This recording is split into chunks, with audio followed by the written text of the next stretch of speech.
Assalamualaikum warahmatullahi wabarakatuh. Alhamdulillah wa syukurulillah wa la hawla wa la quwata illa billah. Amma ba'dah. Para mahasiswa yang berbahagia, alhamdulillah pada kesempatan kali ini kita masih dipertemukan dalam mata kuliah kewarganegaraan dengan topik yang kita bahas tentang bela negara, ya. Oke, sekarang kita akan membahas tentang bela negara. Apa itu bela negara? Ini berdasarkan pasal 1 ayat 2 Undang-Undang nomor 1 tahun 1998 bahwa bela negara itu adalah merupakan tekad, sikap, dan tindakan warga negara yang teratur, menyeluruh, terpadu, dan berlanjut yang dilandasi oleh kecintaan pada tanah air, kesadaran berbangsa dan bernegara Indonesia, serta keyakinan akan kesaktian Pancasila sebagai ideologi negara dan kerelaan untuk berkorban guna meniadakan setiap ancaman baik dari luar negeri maupun dari dalam negeri yang membahayakan kemerdekaan, gitu ya. Jadi kata kuncinya itu adalah mempunyai suatu sikap yang bulat untuk membela negara kita dari ancaman baik dari luar maupun dari dalam negeri, ya. Di sini bela negara harus mempunyai suatu sikap dan mempunyai suatu keyakinan tentang kesaktian Pancasila. Oke, ini saya jelaskan dulu. Kok kata kesaktian Pancasila, wah kok seakan-akan Pancasila itu sakti, ya kan? Padahal itu hanya undang-undang, hanya benda mati. Kenapa kok sakti dan sebagainya? Bahasa itu adalah memberikan suatu penjelasan bahwa Pancasila itu adalah sebagai produk undang-undang kita di awal, yaitu kemerdekaan yang dicetuskan oleh para tokoh-tokoh kita dari berbagai macam suku, berbagai macam agama. Itu adalah merupakan suatu pengikat, ya, pilar negara yang sekarang masih relevan dan masih diakui, ya. Nah, ini peristiwanya pada waktu G30 SPKI, di mana waktu itu kekuatan PKI sudah sangat mendominasi sampai ke lurah, ya. Dari pusat sampai bawah itu semuanya hampir semuanya itu dikuasai oleh PKI. Apa yang terjadi pada waktu itu ingin mengganti, yaitu dasar negara dari Pancasila menjadi yaitu negara komunis, ya. Tapi kenyataannya, ya, menurut akal sebenarnya kita ini menjadi negara komunis, ya, karena waktu itulah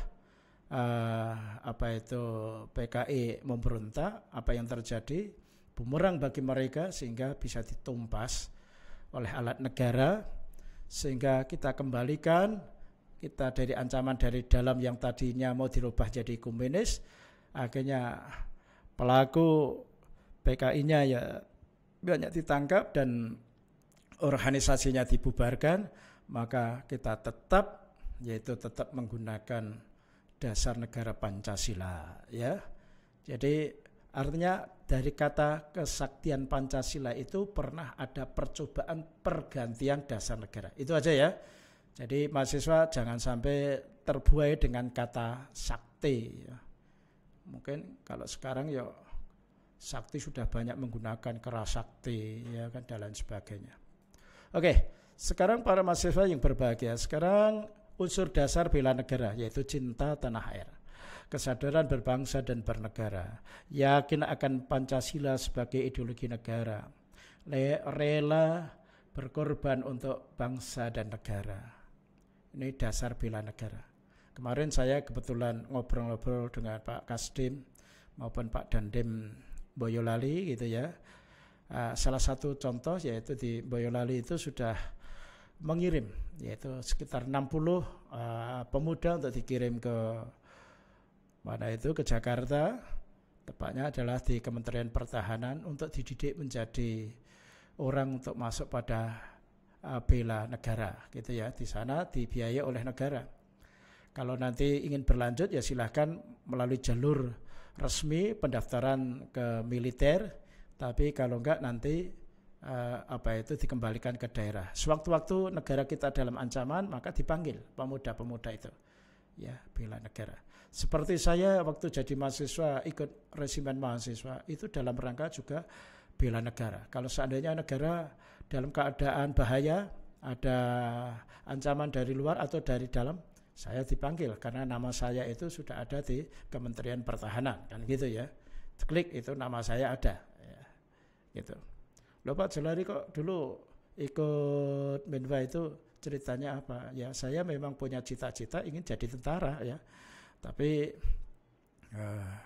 waktu itu niat saya benar, begitu saya ikut Menwa dan waktu itu saya akan mendaftar, ternyata saya waktu di wisuda dapat ijazah dan sekaligus ijabsah.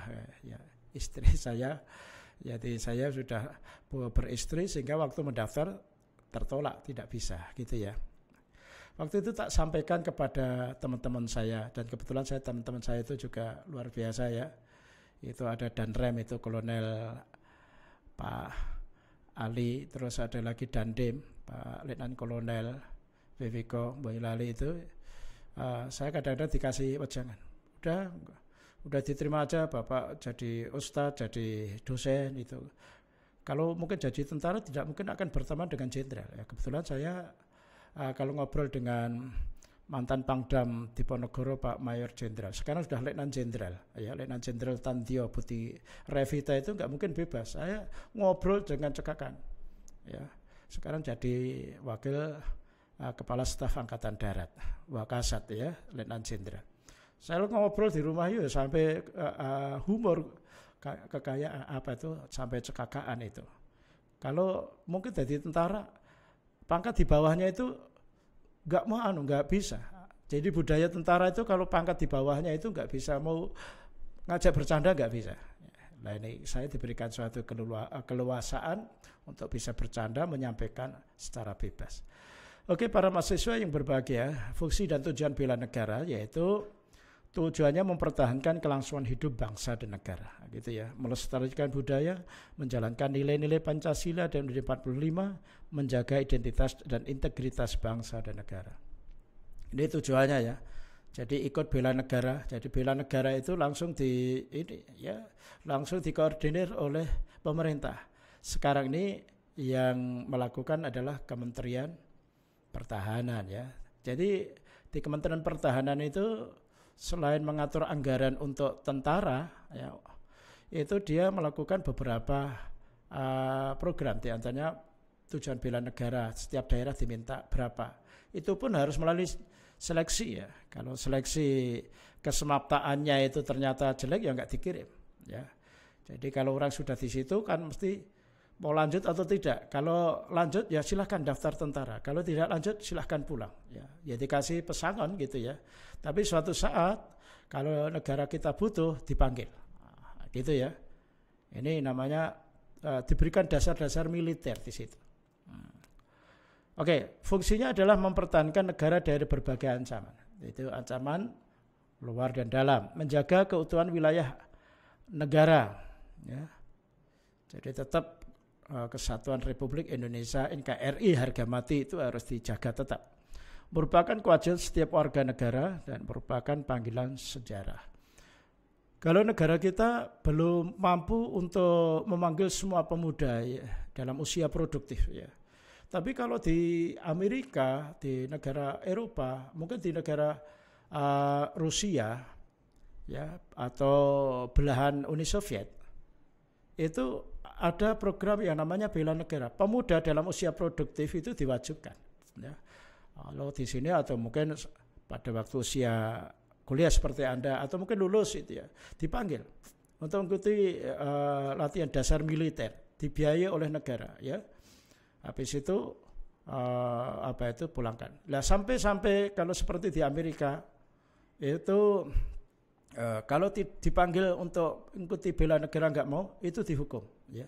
Seperti contohnya petinju legendaris seperti Muhammad Ali, Mike Tyson, itu kan dulu pernah dipanggil untuk bela negara di Amerika tapi tidak mau, akhirnya dipenjara, ya, dipenjara.